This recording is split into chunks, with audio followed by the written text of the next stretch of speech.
Bismillahirrahmanirrahim. Banyak sekali orang tidak memahami tentang masalah apa itu rezeki, sehingga mereka terkurung di sebuah poin saja. Mereka menganggap rezeki itu hanya masalah materi atau duit saja. Dan ini pemahaman yang sangat fatal, sehingga mereka akhirnya tidak pernah mensyukuri rezeki-rezeki yang cukup banyak. Kalau definisi rezeki sendiri adalah segala sesuatu yang dibutuhkan oleh makhluk, segala sesuatu yang dibutuhkan oleh makhluk dalam menjalani kehidupan mereka di dunia, baik itu golongan jin, manusia, hewan, dan tumbuh-tumbuhan.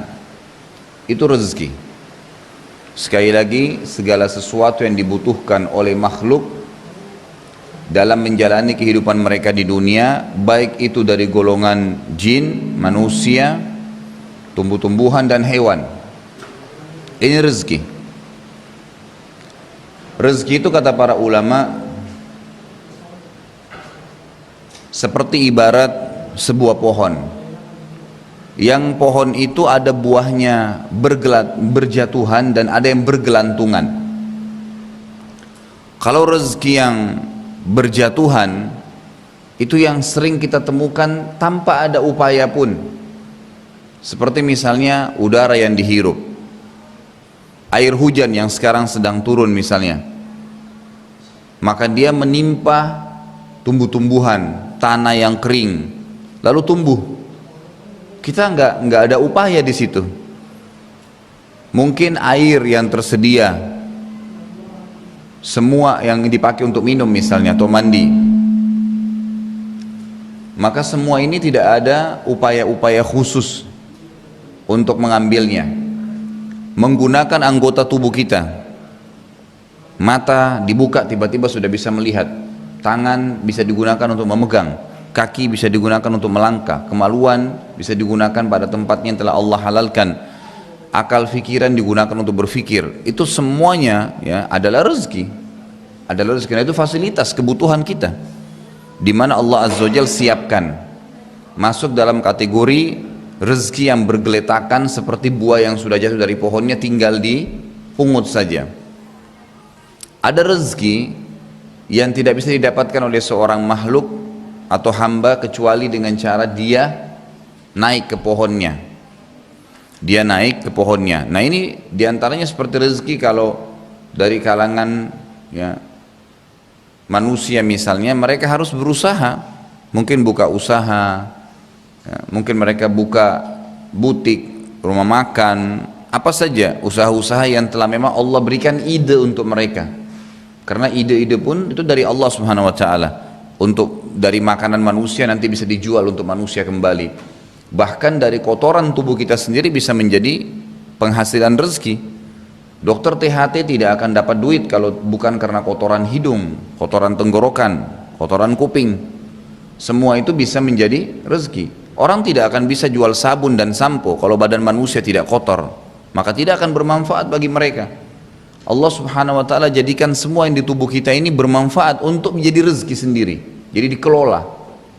Sisa-sisa makanan yang kita buang ke tanah, dimakan oleh tanah, yang kita biasa bahasakan ditimbun, lalu kemudian menjadi sari makanan lagi buat tumbuh-tumbuhan, lalu tumbuh-tumbuhan itu mengeluarkan lagi kembali buah-buahannya, lalu kemudian bermanfaat lagi buat manusia. Itu semua adalah rezeki-rezeki yang banyak orang tidak sadari masalah itu. Orang tidak menyadari, sehingga memang mereka sangat nanti terbatas ya sisi rezekinya untuk mempertahankan atau menambahnya, karena mereka tidak mensyukuri kecuali yang mereka anggap rezeki di pandangan mereka, padahal sudah salah dari sisi definisinya saja, sudah keliru. Mereka selalu berpikir rezeki itu kalau sudah ada duit, kemudian duit itu akan dibeli makanan. Nah, makanannya ini bukan rezekinya, tapi duit yang didapatkan kadang-kadang mereka anggap. Padahal sebenarnya mereka bisa melangkah, menggerakkan tangan, menggerakkan kaki, membuka mata, mendengar dengan kupingnya, sebuah rezeki yang juga harus disyukuri sehingga bisa bertambah atau minimal bertahan. Rezeki-rezeki ini saya katakan tadi ada yang diupayakan. Hewan-hewan mungkin ada di antara hewan yang rezekinya datang seperti manusia umumnya, yang memang dia tidak cari. Ada memang yang dia harus berburu sehingga dia bisa dapat. Begitu keadaannya. Tumbuh-tumbuhan sama halnya, makin besar akarnya, akar itu akan makin banyak mencari sari makanan di dalam tanah gitu. Maka itu akan lebih banyak, maka pohonnya lebih besar dibandingkan dengan yang akarnya sedikit misalnya atau kecil. Semua seperti itu kurang lebih. Ini contoh-contoh saja tentang masalah definisi rezeki itu sendiri. Jadi sangat keliru kalau ada orang menganggap rezeki hanya berkisar di masalah materi tertentu saja. Padahal semua yang dia gunakan, fasilitas yang dia butuhkan di bumi ini selama dia hidup di dunia, maka itu adalah rezeki dari Allah subhanahu wa ta'ala. Nah sekarang pembeli rezeki dari definisi ini, semua fasilitas tadi yang merupakan menutupi kebutuhan seorang hamba, hanya Allah azza wa jalla yang memberikan, tidak ada yang lain. Jadi kalau kita lihat air yang hujan turun dari langit, kemudian basah semua tanah-tanah yang sudah kering, tumbuh-tumbuhan jadi tumbuh, kita bisa menggunakan fasilitas mata, tangan kita bisa gerakin, ada 5 jari, masing-masing punya kekuatan tersendiri. Saya pernah keluar dari supermarket, kemudian saya gunakan satu saja jari saya untuk ngangkat kresek, itu dengan 5-10 kilo bisa ngangkat. Kalau kita pikir secara akal sehat, tulang, kemudian daging dan kulit seperti ini, bagaimana caranya bisa punya kekuatan mengangkat 10 kilo? Tapi dengan kuasa Allah SWT, kalau saya gunakan 2 jari, jauh lebih kuat. Kalau saya gunakan semua jari saya, maka luar biasa gitu. Bahkan manusia bisa mendorong mobil dengan telapak tangannya gitu kan. Itu satu hal yang luar biasa yang kadang-kadang kita tidak pikirkan. Ini sebuah rezeki. Adanya kekuatan itu adalah rezeki, adanya fasilitas yang bisa dipakai adalah rezeki. Dan yang menyiapkan semua itu dan menjadikan sebagai kebutuhan bagi kita, jadi yang menyiapkan fasilitas sebagai kebutuhan dan menjadikan itu sebuah fasilitas, itu juga Allah subhanahu wa ta'ala, nggak ada yang lain. Allah lah yang membuat mata kita, lalu Allah membuat fungsinya melihat. Allah menciptakan kuping kita sebagai rezeki buat kita, dan Allah yang menciptakan juga dia berfungsi untuk melihat. Kalau cuma diciptakan saja bentuknya begini lalu tidak ada fungsinya, maka tidak akan bermanfaat. Tangan diciptakan oleh Allah dengan bentuk begini, kemudian diberikan kekuatan padanya sehingga dia bisa mengangkat sesuatu, kaki bisa melangkah dan seterusnya. Jadi ini semua adalah bentuk rezeki, dan tidak ada yang memberikan rezeki tersebut, menyiapkan semua fasilitas dan untuk seluruh makhluk kecuali Allah azza wa jalla. Jadi sangat sempit kalau ada orang mengatakan rezeki itu hanya materi tertentu, apalagi kalau dia mencari rezeki itu kepada selain yang menciptakan dia dan rezeki yang dia butuhkan serta seluruh makhluk ini. Seperti banyak orang masih pergi ke kuburan, pergi minta-minta kepada makhluk yang sama dengan dia. Akhirnya makhluk itu memberikan syarat-syarat yang juga syarat itu sama berputar di makhluk lagi, gitu kan? Tidak ada manfaat yang sama sekali mereka dapatkan. Gitu. Baik, kita dengarkan dari mana dalilnya bahwasanya memang yang Razzaq, pembeli rezeki itu dan mengatur semua ini, dan yang menjadikan rezeki itu bisa ada fungsinya masing-masing hanyalah Allah subhanahu wa ta'ala. Allah jelaskan dalam surah Az-Zariyat. Surah Az-Zariyat ini urutan 51 dalam Al-Quran, ayat 56 sampai 58. Jadi 3 ayat ini Allah subhanahu wa ta'ala ya, saling bersambung satu sama yang lain, terutama ayat 58 yang menjelaskan bahwasanya hanya Allah azza wa jalla yang menyiapkan fasilitas tadi itu, menciptakannya, menjadikannya sebagai rezeki, jadi berfungsi semuanya. A'udzubillahi minasyaitonirrajim. Bismillahirrahmanirrahim. Wa ma khalaqtul jinna wal insa illa liya'budun. Saya tidak menciptakan, kata Allah, jin dan manusia kecuali untuk menyembah, ngikutin peraturanku. Yang halal mereka nikmatin, yang diperintahkan mereka jalankan, yang haram mereka tinggalkan. Ma uridu minhum min rizqin wa ma uridu minhum an yut'imun. Kata Allah, saya enggak butuh timbal balik rezeki dari mereka, enggak butuh. Bukan berarti kita dikasih makan lalu kita kasih makan juga Allah, enggak. Allah enggak butuh itu. Allah enggak butuh menyiapkan kita sawah sehingga kita bisa bercocok tanam, bisa menanam padi, kemudian hasilnya kita kasih ke Allah, enggak. Allah enggak butuhin itu. Allah enggak butuh respon kembali rezeki yang sudah dikasih. Sama hal, maksudnya dengan benda atau fisik yang sama.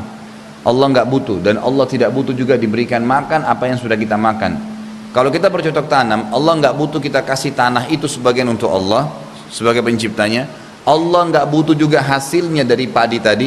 Allah nggak butuh juga pada saat kita masak makanan padi tersebut lalu kita kasih ke Allah. Allah nggak butuh semua.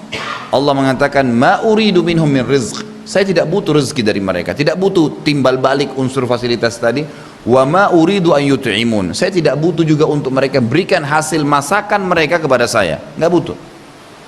Jadi Allah SWT tidak mengatakan, Allah siapin tapi Allah tidak butuhkan. Apa kata Allah? Di ayat 58, tadi itu ayat 57 ya.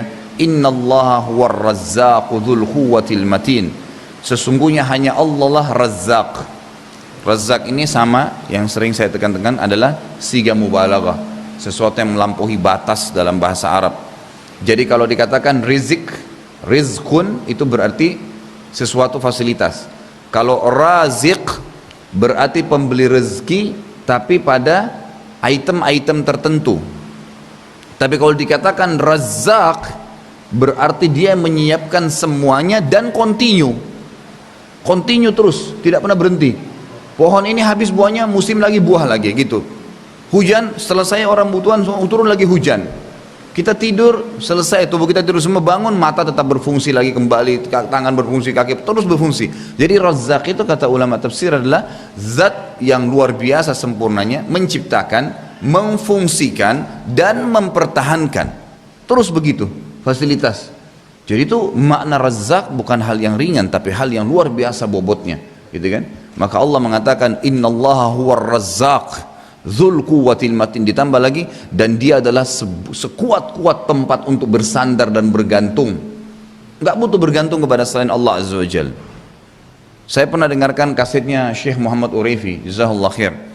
Beliau pernah bicara, ya, kebetulan berhubungan dengan ayat ini gitu. Az-Zariyat ayat 51 sampai 56 sampai 58. Saya dengarkan dia bilang, ada teman dia tanya, seorang pengusaha di Mekah, karena beliau kebetulan dosen di Ummul Qura tadinya. Kalau sekarang saya tidak tahu lagi. Cuma kasetnya salah satu yang saya pernah dengar itu sangat menarik itu.